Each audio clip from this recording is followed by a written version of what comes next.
Hello, and a huge welcome to all you learners at Kent Business College. Today, we are completely ditching the dry textbook approach to project management. Instead, we're going to treat it like what it really is, a high-stakes adventure into the unknown. So go ahead, pack your gear, check your compass.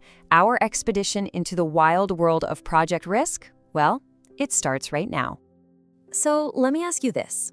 What do you think a $10 billion space telescope and a $5 billion international bridge have in common? Well, they are both absolutely massive, unbelievably complex projects where just one tiny misstep could lead to catastrophic failure.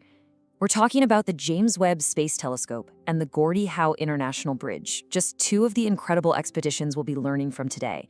And on projects of this scale, you better believe the risks are just as immense. And this quote from NASA, wow, it just captures the essence of what we're talking about. When you see these incredible successes, it is never a fluke. It's not luck. It is the result of a deliberate, structured, and continuous process of navigating danger. And that process? That's exactly what we're here to explore. Okay, so from now on, I want you to think of every single complex project you will ever manage as an expedition. You are heading into totally uncharted territory. And in this world, proactive risk monitoring isn't just some box you tick. It is your navigation system. It is the thing that keeps you on course and makes sure you don't just survive the journey, you actually succeed. Now, before any smart explorer sets out, what do? They pack their essential gear, right? Well, for a project manager, that gear is information. These are the critical inputs, the things you absolutely need to understand the terrain that's lying ahead. So let's open up our pack and see what we've got. First up, your map, the risk register. Now listen, this is not some static document you create on day one and then forget about. No way. It is a living, breathing map of your entire journey. For the Gordie Howe Bridge, it was charting things like potential underground surprises. For the James Webb Telescope, it detailed 344, you heard that right, 344 single points of failure, any one of which could have completely doomed the mission. That's what a good map does. Next, you need a live satellite feed. That's your work performance data. Think about it. It's real-time info telling you exactly where you are and how fast you're moving. For Vodafone, when they were upgrading their global network, this was their site deployment metrics. For a hospital rolling out a brand new record system, it was the user training scores. That data signaled whether the staff was actually ready for the change. It's your eyes on the ground. And finally, you've got the notes from those who came before you, the lessons learned register. This stuff is absolutely invaluable wisdom. I mean, NASA famously consulted lessons from the Hubble telescope to avoid making the same mistakes with Webb.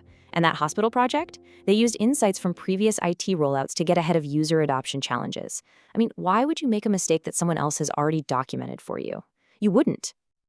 All right, our toolkit is packed. The real journey begins now. See, a great expedition leader doesn't just stare at the map all day. They are actively scanning the horizon, using very specific tools and techniques to spot danger long before it's right on top of you. You know, this right here really gets to the heart of it. There are two mindsets. You can be proactive or you can be reactive. The Gordie Howe Bridge team, totally proactive. They were running what-if scenarios, modeling the impact of potential delays. They were anticipating the storm. The alternative is reacting to the flood, waiting for a problem to become a full-blown crisis. In project management, that's just a recipe for disaster. So how do you stay proactive? Well, you use these key techniques. Think of risk review meetings as your regular base camp huddles where you discuss the top threats. Variance and trend analysis. That's like constantly checking your compass to see if you're drifting off course, just like Vodafone did by tracking any schedule slippage. Risk audits are all about inspecting your gear, making sure your response plans are actually going to work. And reserve analysis, that's checking your supplies, making sure you have enough budget and time set aside to handle whatever the journey throws at you.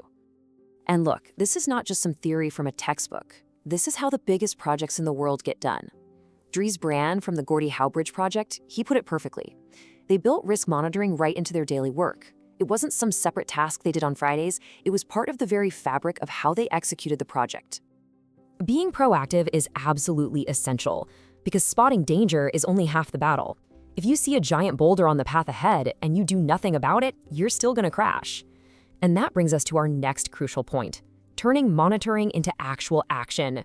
The outputs of risk monitoring are those decisive moves, the critical course corrections that keep your expedition moving forward safely. Let's make this super real with a little mini story from our Vodafone case study. So their monitoring systems picked up a crystal clear signal of danger. A major delay in getting a vendor contract signed was threatening their entire project timeline. Okay, the alarm bells are ringing. Loud. So what happens next? Action. That's what happens. Step 1, a formal risk report gets sent to leadership. Now, this isn't a casual chat by the water cooler. It's a clear, official signal that the schedule is at risk. Step 2, based on that report, a change request is issued.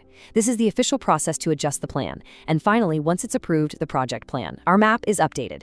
The course has officially been corrected. So, the bottom line is that these outputs are your steering wheel. Work performance information, like NASA's risk assessment, turns all that raw data into a clear go or no-go decision. Change requests are the formal way you turn the wheel, like when the hospital decided to extend user training because the monitoring showed staff just weren't ready. And keeping your documents updated, well, that just makes sure your math always reflects reality. Okay, we've navigated some pretty treacherous parts of our journey. We've scanned the horizon, we've made our course corrections. Now it's time to stand at the summit, look back, and really distill the essential wisdom that we've gained for your next expedition.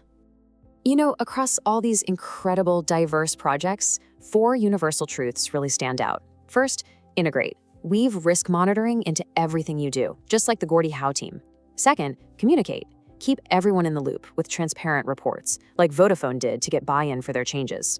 Third, adapt. Be ready and willing to change course based on what the data is telling you, just like the hospital project did. And finally, and this is a really subtle one, balance. You have to know when to accept a risk. NASA got to a point where doing more testing on the Webb telescope was actually becoming riskier than just launching it. Incredible. And this table just brilliantly sums it all up, doesn't it?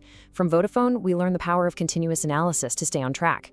From the Gordie Howe Bridge, the incredible value of predictive modeling for complex projects. From the James Webb Telescope, the need for deep quantitative analysis and, knowing when to accept risk. And from the hospital EHR system, we get that critical lesson that monitoring the people side of things is just as important as monitoring the tech. So I'm going to leave you with this one final thought. Every single project you take on from this day forward, it's an expedition.